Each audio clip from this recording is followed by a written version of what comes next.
Bonjour. Deux sujets dans l'actualité aujourd'hui qui retiennent mon attention. Tout d'abord, on va en parler, la grève des employés de EDF. Vous avez eu une réunion ce matin à la préfecture avec un représentant du préfet et les syndicalistes d'EDF. On doit dire qu'on a été un petit peu surpris, étonné en sortant, parce que bon, pas de déclaration vraiment tonitruante.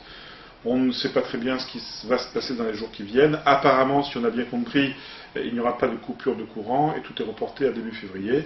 Bon, on verra bien. En tout état de cause, on a eu confirmation, comme vous avez dû le lire dans la presse, que en fait la direction de la Séchilienne avait, au niveau national, avait demandé l'avis du Conseil d'État sur le sujet et s'est engagé en plus à respecter cet avis si jamais il lui était défavorable.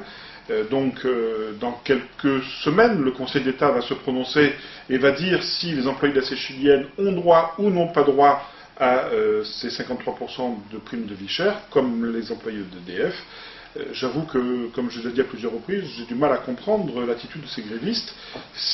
Ils ont attendu 30 ans pour arriver aujourd'hui et tout d'un coup découvrir qu'ils ont droit à cette prime, et alors que le Conseil d'État va rendre son avis dans quelques semaines, et on aura donc la fin de cette histoire, puisque si jamais le Conseil d'État dit qu'ils ont droit à cette prime, eh bien la direction de la Séchilienne s'est engagée à respecter l'avis du Conseil d'État. Eh bien, on voit qu'ils font des grèves avec des bouchons, encore ce matin des opérations escargots. J'avoue que j'ai un petit peu de mal à comprendre quelles sont leurs motivations, et si vous en avez, vous, des explications, eh bien je suis preneur. Le deuxième sujet que je voulais évoquer avec vous concerne l'année des Outre-mer qui avait été voulue par Nicolas Sarkozy. Alors, là aussi c'est pareil, je veux dire, je commence à en avoir un petit peu marre, je ne vous le cache pas, et ça va se sentir de plus en plus dans les semaines, les mois qui viennent, dans ce décalage qu'il y a entre l'image qu'on veut nous donner et nous faire croire, et la réalité derrière de ce qui se passe réellement sur le terrain. Je ne vais pas revenir sur les vœux d'il y a exactement un an, faits par le président de la République, ici à La Réunion, au cours desquels il a promis monts et merveilles aux Réunionnais, notamment, rappelez-vous, en matière de photovoltaïque, on sait ce qu'il en est advenu, quelques mois plus tard.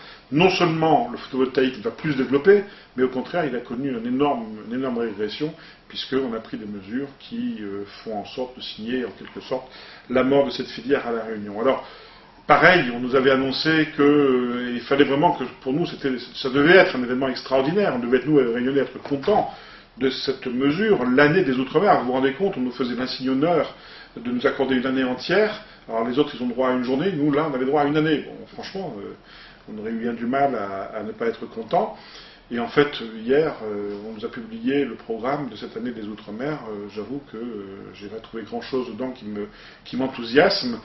En plus, je ne vous cache pas que je vais être très vigilant, et je crois que je ne serai pas le seul, pour voir si vraiment La Réunion occupe le rôle qui doit être le sien dans cette année des Outre-mer. Je vous le répète, parce que ce sont des choses qu'on a tendance à oublier, ou à moins qu'on ne le sache pas du tout.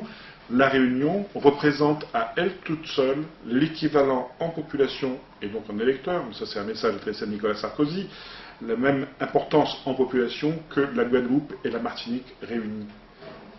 Or, on a le sentiment aujourd'hui que du fait de la nomination de Marie-Luce Blanchard, une Guadeloupéenne, et d'une façon plus générale une Antillaise, au ministère de l'Outre-mer, eh bien la Réunion bénéficie de la portion congrue de ce qui se passe aujourd'hui dans l'Outre-mer, et c'est un petit peu le sentiment que j'ai, mais pour le moment ça n'est qu'un sentiment à l'occasion de cette année des Outre-mer. Une fois de plus, c'est un Antillais, encore un Guadeloupéen, qui a été nommé à la tête de cette structure qui va organiser cette année des Outre-mer. Et le sentiment que j'ai, mais je vous dis, c'est sous-jacent, je n'ai pas encore suffisamment de preuves pour le moment, et je pense que je reviendrai vers vous, mais le sentiment que j'ai, c'est que La Réunion a été un petit peu l'enfant oublié de cette année des Outre-mer, et que l'essentiel de la manifestation va porter sur ce qui se passe aux Antilles. Je demande à me tromper, mais je crains que malheureusement les choses ne soient bien engagées. D'autres Réunionnais, et je pense notamment à Jean-François Beaulieu, dont vous pourrez lire l'interview sur Zinfo, ont également le même sentiment.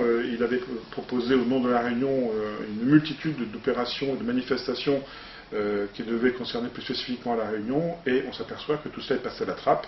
Donc là aussi c'est pareil, on nous annonce monts et merveilles, et au final, eh bien, la baudruche se dégonfle, et au final il ne reste plus grand chose.